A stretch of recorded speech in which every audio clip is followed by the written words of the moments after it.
I'm back. Good evening, everyone. You may remember me. My name is James Donnelly. Welcome back to the Shadow Gallery. I gotta say, guys, it's been a long time. And I'd love to talk comics with you guys. But that's not what we're going to be talking about anymore. At least not certainly on any kind of regular basis. To be perfectly honest, I'm taking this one in stride. This, I guess you would kind of call a return to kind of why I originally started this. Well, not necessarily why I started it, but certainly to when I started it. Because probably if you go back to my very first videos on here in the Shadow Gallery, they were around Christmas. And obviously, as many of you know, I was going through a very tough time personally. My mother was dying, and I needed something to help get me through that, and this certainly did. So I guess one of the reasons that I'm here is to acknowledge that, in part. So really, when I say welcome back, I'm hoping to be welcomed back into this community because it has been so long since I've been part of it. I haven't really been watching videos. I certainly, obviously, haven't been posting videos. It's been hard, but I'm not saying that not doing it's been hard. It's actually been a little bit easier. I've been able to enjoy comics more at my own pace rather than trying to go through everything like a madman and then putting up a video on thus and such a day, making sure that I was basically just kind of, killing myself for what was, for all intents and purposes, kind of a boring show sometimes. Not necessarily for me. It was always kind of fun for me, but I'm sure for the viewer. So let's talk about why I'm really here tonight. And why I'm really here is to talk about television programs. 2 specific television programs, in fact. Because right now, it's almost unprecedented, but there are 2 very successful shows that are based on, or at least in part on, comic book characters.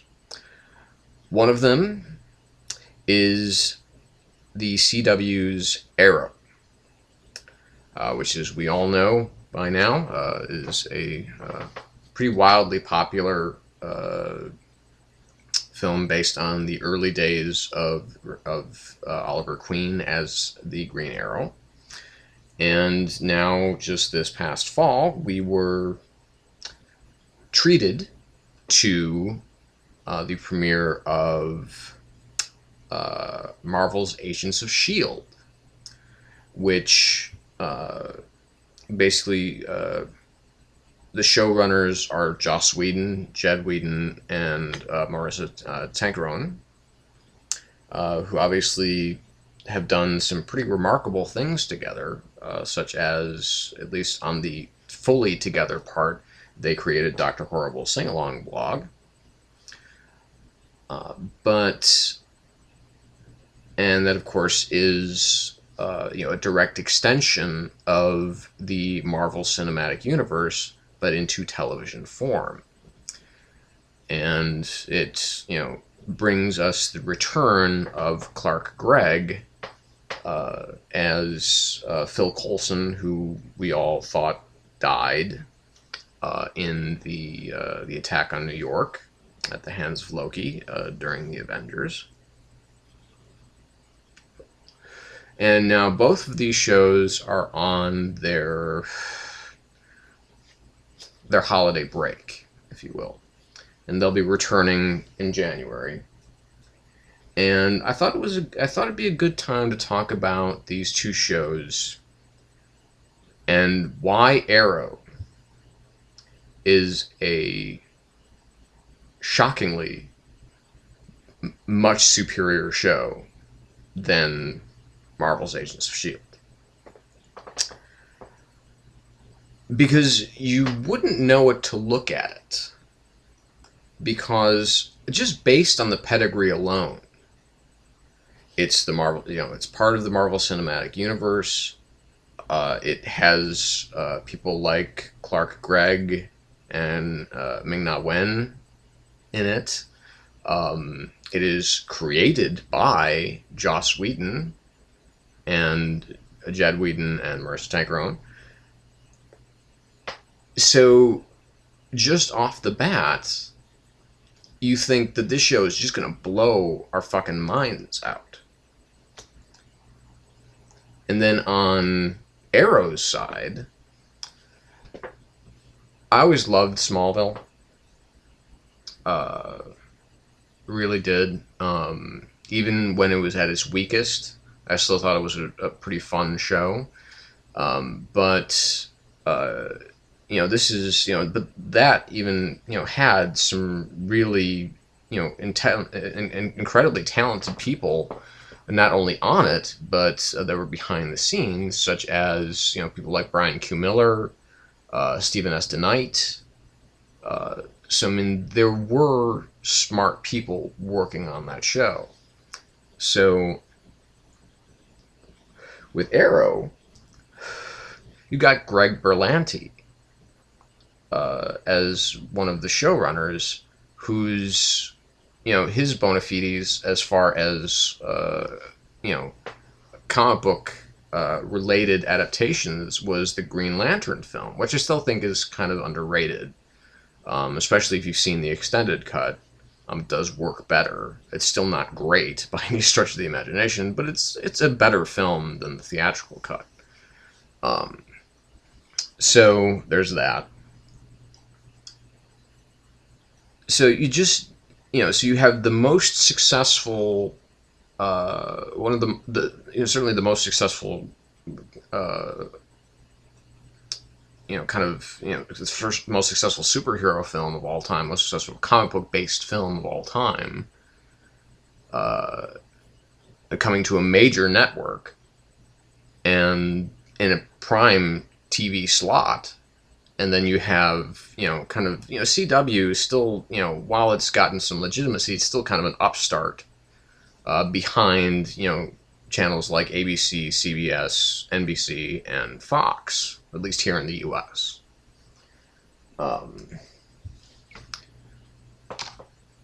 So I would say that this is more about why... first of all, I was not a huge fan of the first season of Arrow. Let me get that out there. I enjoyed watching it, but I thought, wow, this show is really a massive ripoff of two different films or two different film franchises. For the first one is, obviously, and there's a lot of Chris Nolan's Batman films. But also, when it was kind of coming to the end of the first season of Arrow, with the with the discovery of Malcolm Merlyn being the murderous arrow wielding Hood, and with his son Tommy.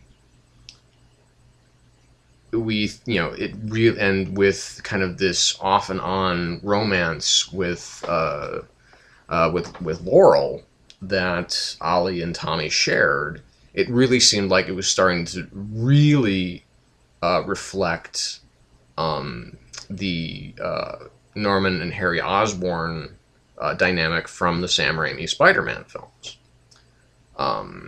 So I was really scared that it was going to go in that direction. Some episodes it was so blatant. I mean, first of all, I mean, you have this applied sciences division, which was never a thing, certainly in popular culture, until the Chris Nolan, until Batman Begins came along. And now all of a sudden, you had, with Queen Consolidated, you have, the applied sciences division. Um,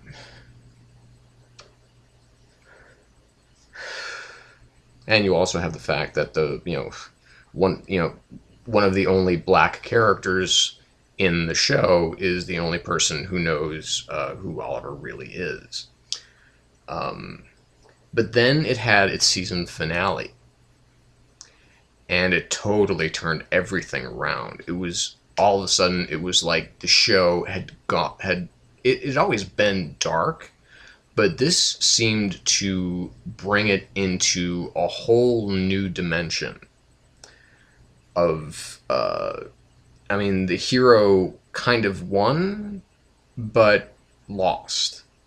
So it was, and everything that you thought was going to go one way ended up going another way. Because you have the death of Tommy Merlin, you have, the destruction of, the almost complete destruction of the Glades. You have,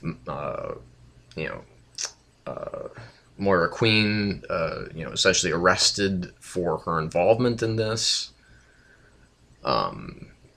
And, so Oliver, the Hood lost. So that was a really big turning point. So, I mean, in this second season, it's been pretty fantastic. There have been some episodes that have been really strong. The episode, for instance, with Deadshot, I think was a really terrific episode. The revelations of, Professor Ivo, the recurring character, the fact that Manu Bennett as Slade Wilson is a recurring character now is so awesome because he was so great on Spartacus. And just as, if the show had literally been if the first season of the show had just been them on the island together with Shadow, and fighting whatever was going on there, it would have been so much better. Because that was my favorite episode of that show, was when they spent almost the entire episode on the island in the first season. But let's talk about what does work about Agents of S.H.I.E.L.D. It's a little unpredictable. It hasn't gone the straight and narrow path that you think that it's going to, because you have these 6 characters. You have Coulson, you have Melinda May, you have Skye, you have Grant Ward, you have Fitz, you have Simmons, and you really think there's going to be, as far as what Joss likes to do is he's like, he obviously likes to couple up people that seem obvious. But he also likes to couple up people that don't seem obvious. Because at first, obviously it really seems to reek of, okay, well, you have like 2 of the most attractive people, the 2 most attractive young people on the show, being Ward and Skye. Obviously they're going to hook up, right? Well, no, they didn't, because Ward and May hook up. And, obviously, Ming-Na Wen is extremely beautiful, especially for a woman who is now 50, which I saw when she had her birthday recently, and that just fucking blew my mind. It's like she still looks like she's about 35, maybe, so she's in pretty good shape. So some episodes you think are going to go a certain way, and they don't.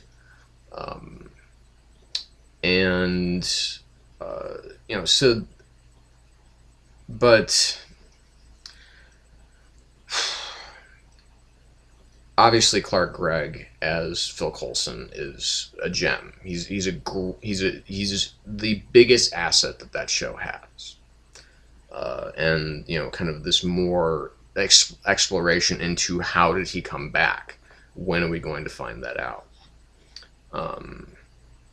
the episode with the Chitauri helmet, and with Simmons going to throw herself out of the bus.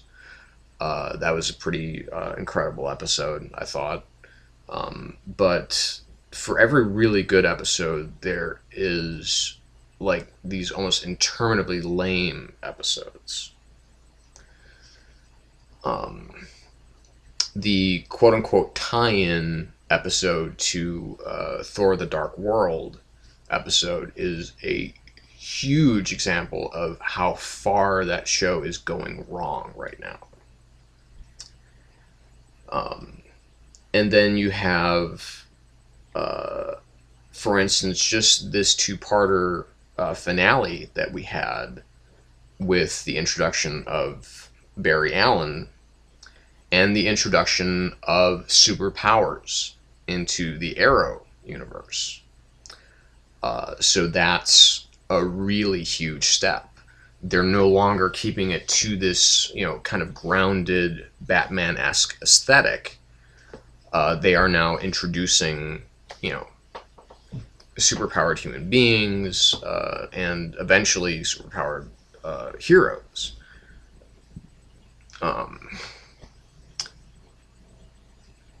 The biggest advantage, because Stephen Amell, he's a strong actor. I think he's actually really good. I liked kind of the intro of kind of the faux Black Canary, because we know that Sarah is not going to end up being the full-blown Black Canary, but she was good at it for a while. The character of Sin coming into this, with I can never remember that actress's name, but she was really like the high spot of the series The Killing from last season, from what is now the last. Well, actually, no, it's not the last season, because they are going to bring it back on Netflix for some unknown reason, because for all the goodwill that third season built up of The Killing, I'm getting a little bit off track here, but it's me, so I'm going to do that.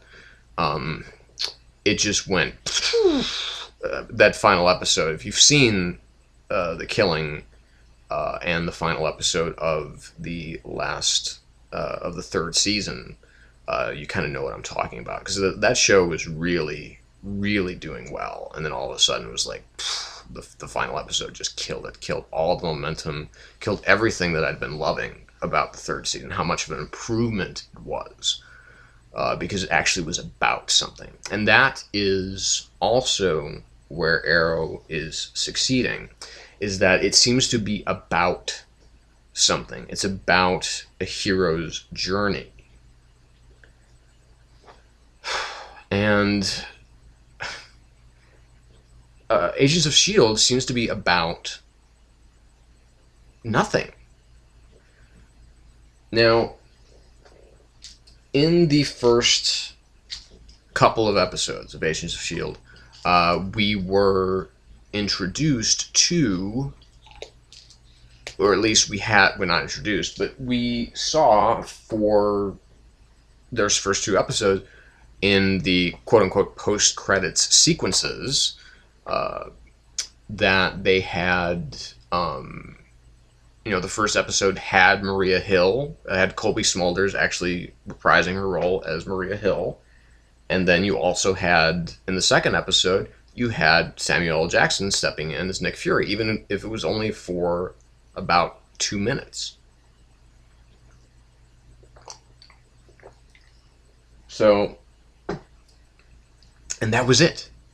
That is part of the problem, because Arrow, despite the fact that they obviously, with the various announcements that have been surrounding the Batman versus Superman film, whatever that film is end up going to be called when it finally comes out in 2015, with whatever her, I don't know how to pronounce her name correctly, Gal Gadot, being announced as Wonder Woman, which I think is a fine casting choice. I like her in the Fast and Furious films. I still think they could have gotten someone a little bit higher profile, but whatever. Now Jason Momoa, from Conan the Barbarian, and obviously Game of Thrones is in talks to play somebody who might actually be Metallo. They might be trying to kind of overload this film. I know a lot of people are having kind of a Spider-Man 3 vibe about this film, which I can understand. But anyway, despite the fact that that is obviously they're trying to build a universe that they can compete with the Marvel films on, Arrow is not afraid to bring new characters in and established comic characters. I mean, with characters like Merlin, with characters like Brother Blood, characters like Deadshot, Amanda Waller, who keeps getting skinnier. But what are you gonna do? It's a man's world, and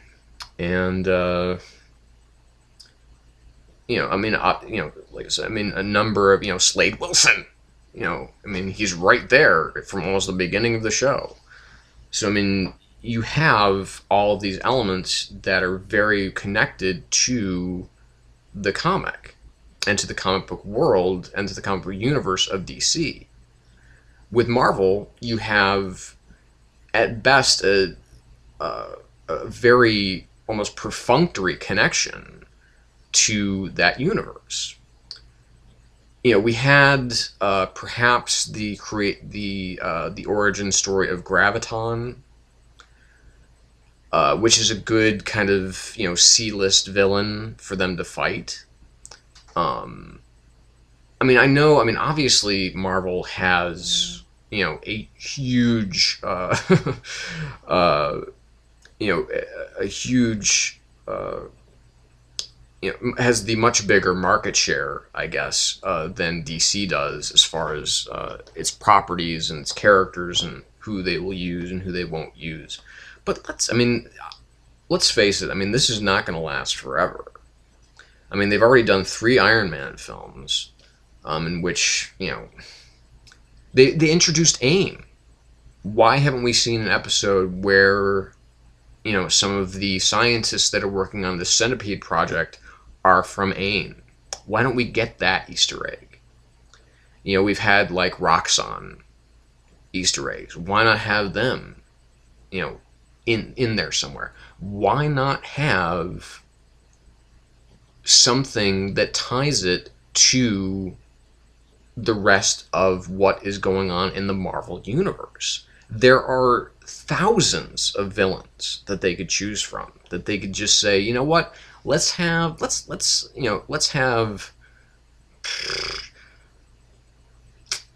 the Melter, or the Living Laser, or the Grim Reaper, or whatever, just something like Manape. I don't care, just something that brings us into the universe with characters we know that they're never going to use. Even if they end up making a Black Panther film, it's highly unlikely that they'll end up using, they might use M'Baku. Okay. No Manape then. Fine. But they've got to start stepping that shit up. That has got to start happening, or else they're going to lose the core audience of this show. The people that watch the show, like myself, week after week, hoping that we're going to get more of a glimpse into the rest of the Marvel universe.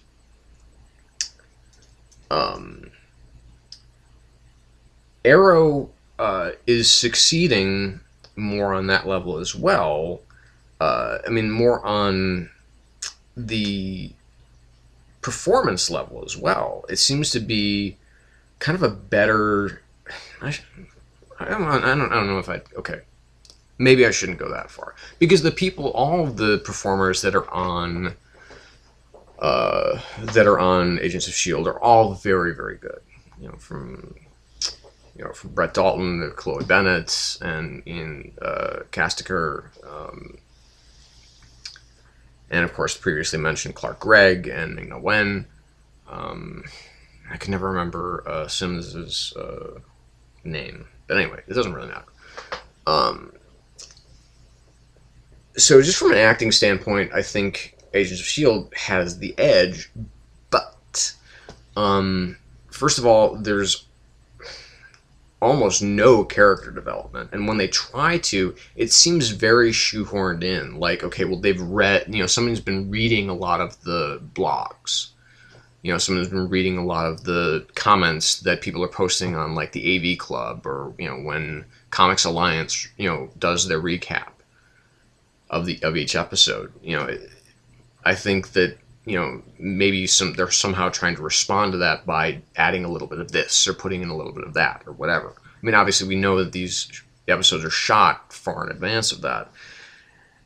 And I'm hoping that this break will give them time to really re-strategize this next half of the first season, because it's gotten a full season order. It's 22 episode season. So, I mean, they've got to start getting better with this. I mean, Arrow, from a character standpoint, definitely has it way over, and even from the beginning, had it over on Agents of S.H.I.E.L.D. because it had clear motivations for what everybody was doing and why people were getting involved. Most everybody.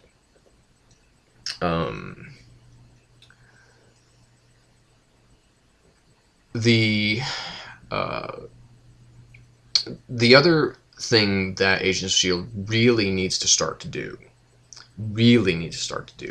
is they need to get their main people, their big names, they need to get them back on track. They need to get Joss to step in to work on some more episodes. I mean, he's very deep into the pre-production of Avengers: Age of Ultron, which is fine, and I'm expecting, of course, great things from that film. Just the recent, casting announcements of, Aaron Taylor Johnson and Elizabeth Olsen as Quicksilver and Scarlet Witch. And, I'm not the biggest fan of Aaron Taylor Johnson. I think he's very good. I hated him in the Kick-Ass, but I've really enjoyed him in some of the other stuff that he's done. And of course, they're actually together in this summer's Godzilla, which, of course, I hope you've seen the teaser for, because it looks awesome. But anyway, trying to get this wrapped up here shortly. But they need to get, name writers, and they need to get name directors back in the seat here. And I know if they could, they probably would, but they need to get rid of Jeff Loeb. His name should not be on anything that Marvel does. Okay? Because if you look really closely, you've seen in the past year, we've lost basically, or really, like, the three best cartoons that were on TV, and two of them being from DC, and that was, of course, Young Justice and also Green Lantern, the animated series. In favor of Beware the Batman, which is, quite frankly, it's kind of bad. It looks interesting, but beyond that, there's just not a lot to it. Another Teen Titans, but the goofy Teen Titans that we've already seen. I mean, people were loving those two shows. Anyway, I'm getting off track here again. But we also lost Avengers: Earth's Mightiest Heroes, which is easily the best cartoon, at least about superheroes, that there's been since Justice League Unlimited. And also Wolverine and the X-Men, because they were both run by the same guy. The showrunner for both of those shows was Chris Yost, who then now we have the two shows that I don't even watch, They're both run by Jeff Loeb. One of them is the New Avengers Assemble, which I saw the first hour of the first 2 episodes of, and I'm just like, this is garbage. It is, it is mass-produced crap. And then you have Hulk and Agents of Smash, which I just don't even care. I don't even care. So that was very, very disappointing. And so, I mean, Jeff Loeb's presence already indicates kind of a more watered down, a more kind of more, I mean, personally, just more of a mediocre presence. And that is unfortunately what, I mean, it didn't used to be that way with Jeff Loeb because he worked on Heroes. He worked on the first season of Heroes is one of the greatest shows ever. But unfortunately, if you keep watching it after that, it really gets shitty.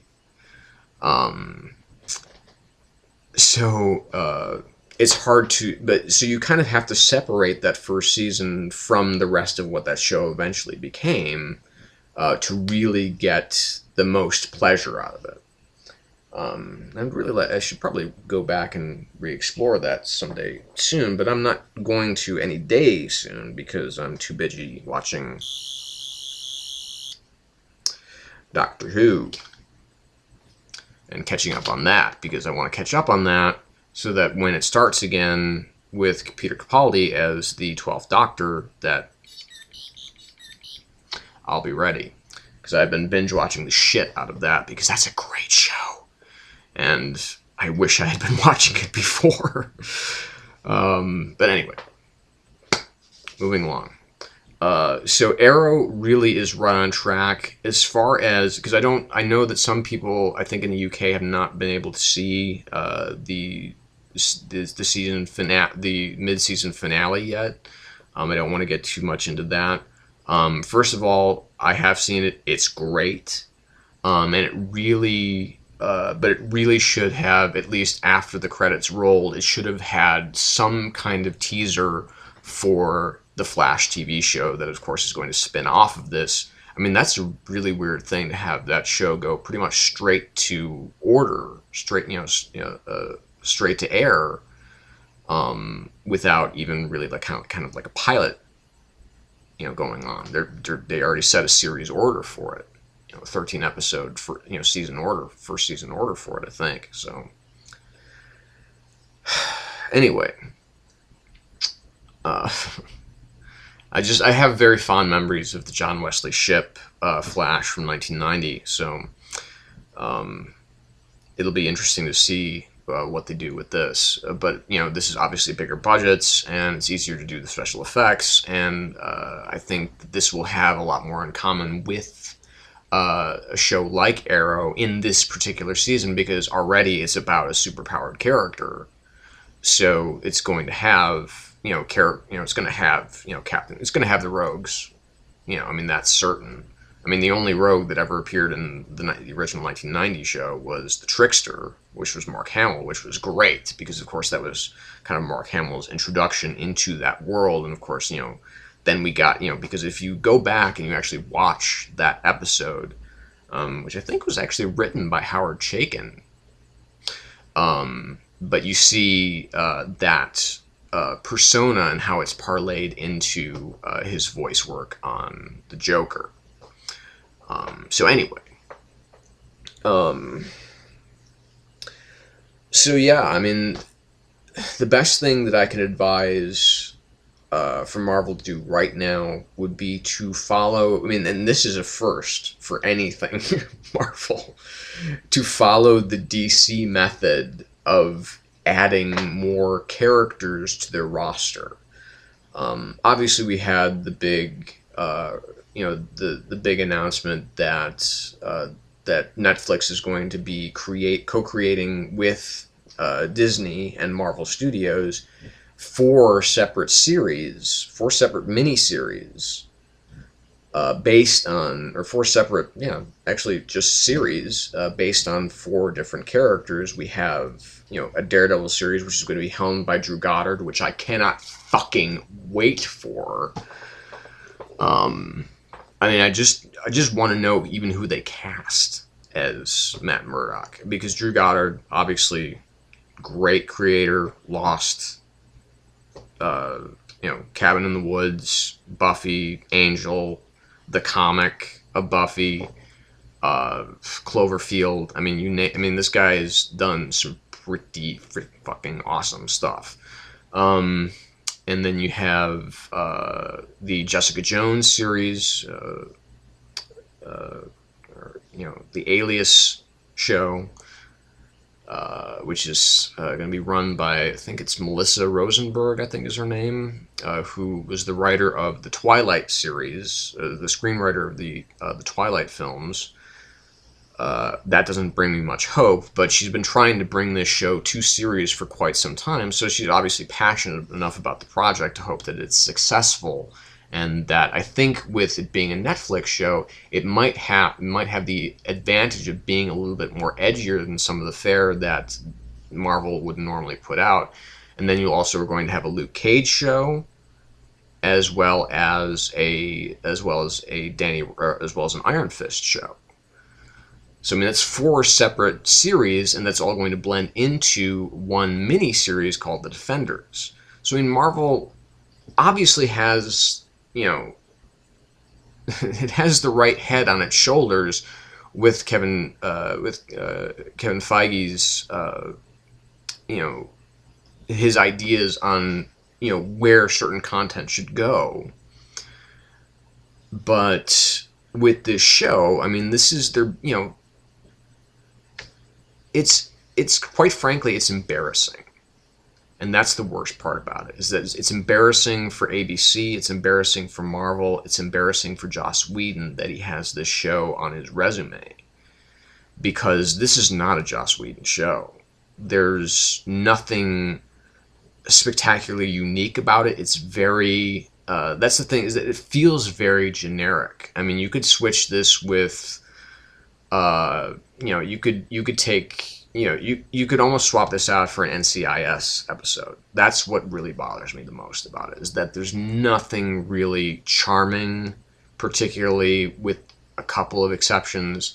There's nothing really spectacular about the show, with a couple of exceptions. And there's nothing terribly interesting about the show. And that, unfortunately, is its biggest failing, is that it's just not pulling me in. I mean, the first episode was really good because it was like, okay, well, this is what we're doing now. It's an interesting exploration into this world of superhumans.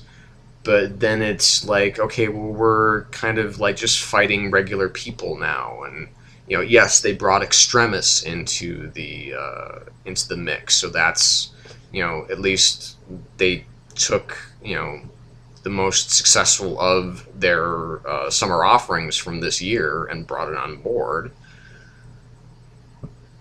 But it's not working, and Arrow is really working well. I mean, aside from, obviously, every show with a 22-episode season is going to have some dogs in there, but this is a really, really solid show, and I think is going to be with us for a while. So, and I certainly hope so anyway, especially after the revelations of this most recent episode. I'm predicting much bigger, much better things for this show to come. And how awesome is John Barrowman, too? So, okay, that's it. So, like I said, this is my third year. This is kind of my third anniversary video as well, because I started this back in 2010. In December 2010, as I mentioned earlier. So, for those who've come aboard, if you're new here, go ahead and subscribe.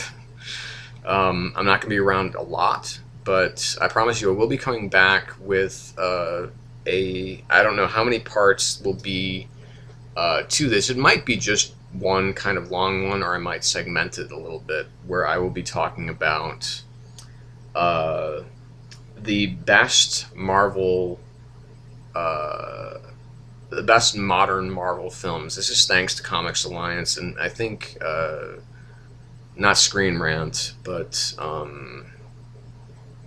the kind of website that they're partnered with right now. I can't remember exactly what it's called. Screen something.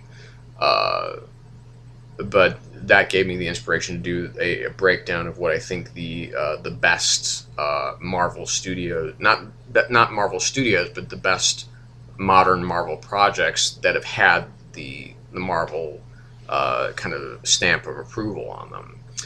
So we'll talk about that soon. So I will be back.